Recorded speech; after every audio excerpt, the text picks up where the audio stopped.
नमस्कार। वशिष्ठ योग आश्रम से मैं योग गुरु धीरज। लॉकडाउन की ऐसी स्थिति रही कि घर में हम किसी तरह की फिजिकल एक्टिविटीज में एक्टिव नहीं हो पाए। दिन भर का ऐसा काम रहा कि घर बैठे रहें, भोजन करते रहें या वर्क फ्रॉम होम होता रहा।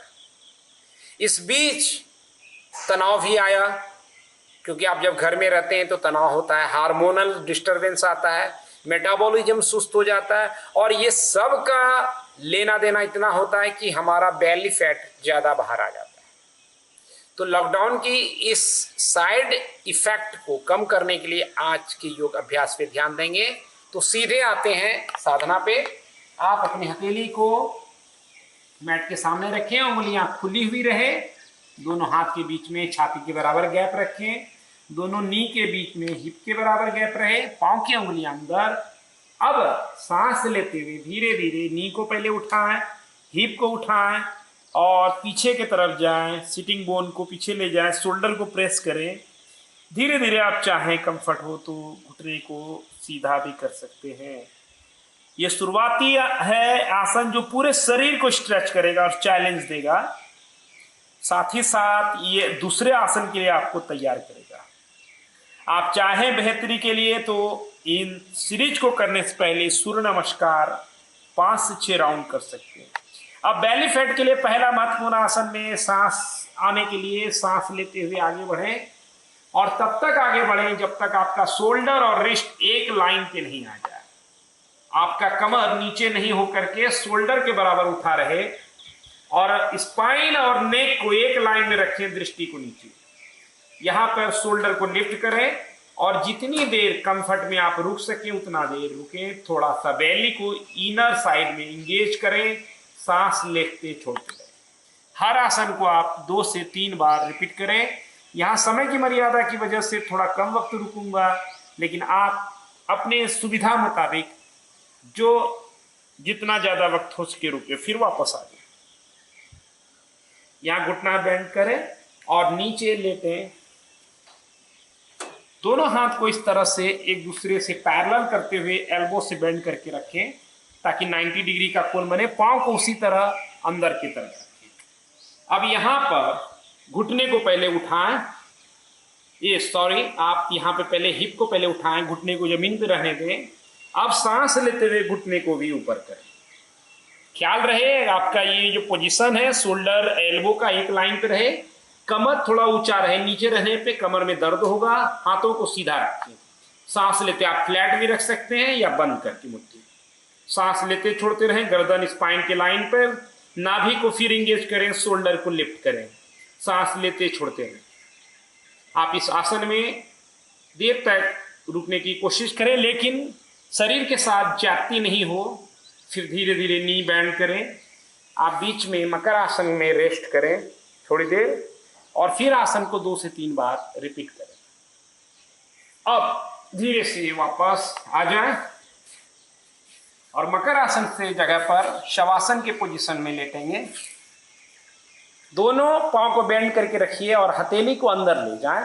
इंडेक्स मिडिल फिंगर को इस तरह से अंदर रखना है और फिर पांव को सीधा कर देना है। पांव को मिला के रखेंगे, हाथ को इस तरह से अंदर रखना है ताकि पूरा सपोर्ट हिप को मिले। इससे क्या होगा कि जो आसन करने जा रहा हूं उत्तान पादासन, उसमें आपको दिक्कत नहीं आएगी। ख्याल रहे जो दूसरा आसन हम लोगों ने किया वो चतुरंग दंडासन उसका नाम है, दंडासन का ही प्रकार है। अब यहां से आप कंफर्ट है तो दोनों पांव को उठाइए, नहीं हो तो सिंगल लेग को रेस्ट करें। सांस लेते छोड़ते रहना है। ज्यादा प्रेशर आ रहा हो तो एंकल को अंदर की तरफ करें, सांस लेते छोड़ते रहें, धीरे धीरे वापस आए। अगर किसी को कमर में दर्द हो तो इस तरह के आसन को परहेज करें। शांत हो जाए पहले। इस आसन को भी आप 2 से 3 बार उत्तान पादासन को रिपीट करें। यहां पर अब हम अगले आसन में चलते हैं, चौथा महत्वपूर्ण आसन, जिसमें धीरे धीरे सांस लेके उठाएं, पांव को, सिर को, शोल्डर को, फिर हाथ को। एक नाव की तरह बने आपका शेप शरीर का, इसीलिए इसका नाम अर्धनवासन है।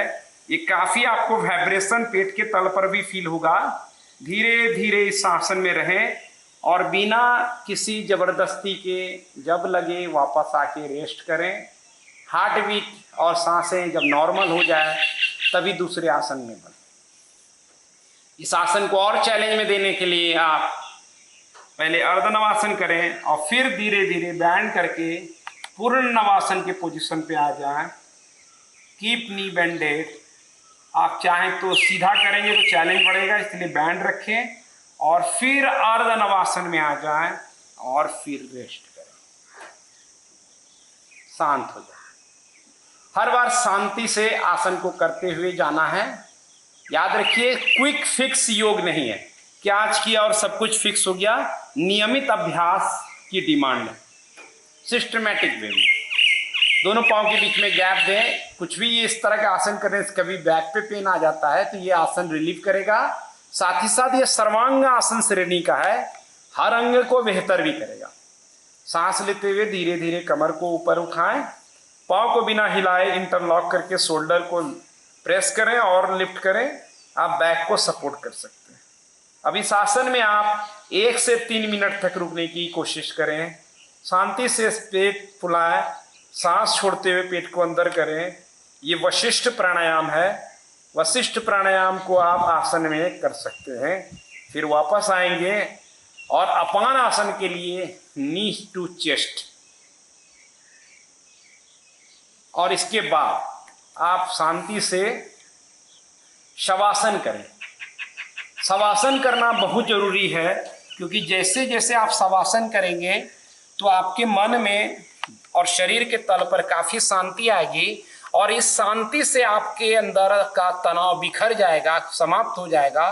तनाव के समाप्त होते ही, ज्यादातर बेली फैट का कनेक्शन तनाव से है, तो एक तरफ ने आपने तनाव समाप्त किया और इन सब आसनों से जो एक्स्ट्रा फैट है उसको आप रिमूव करते हैं, मेटाबॉलिज्म को एक्टिव करते हैं, तो आपका काम फिक्स हो जाएगा। लेकिन समय के साथ, एक पड़ाव के साथ होगा। क्विक फिक्स कुछ भी नहीं है। शॉर्टकट में मत जाइए, सिस्टमैटिक तरीके से अभ्यास कीजिए। और दूसरी बात बेली फैट के लिए ध्यान देखनी है कि हम सही समय पर सोएं और जागें, फाइबर युक्त भोजन का इस्तेमाल करें, माइंडफुल ईटिंग को बढ़ावा दें, यानी खाने के समय पूरा भोजन को ध्यान में रख करके खाएं, चबाएं अच्छे तरीके से। इधर उधर टीवी या व्हाट्सएप फेसबुक चेक करते हुए, सोशल मीडिया को करते हुए आप भोजन ना करें। ये तमाम चीज़ आपके डाइजेस्टिव सिस्टम को भी खराब कर रही है और अतिरिक्त फैट जमा कर रही है। तो इसीलिए इन तमाम बातों का ध्यान रखिए, आप जरूर स्वस्थ फिट रहेंगे, बेली फैट को मैनेज कर पाएंगे। धन्यवाद। आज इतना ही। नमस्कार।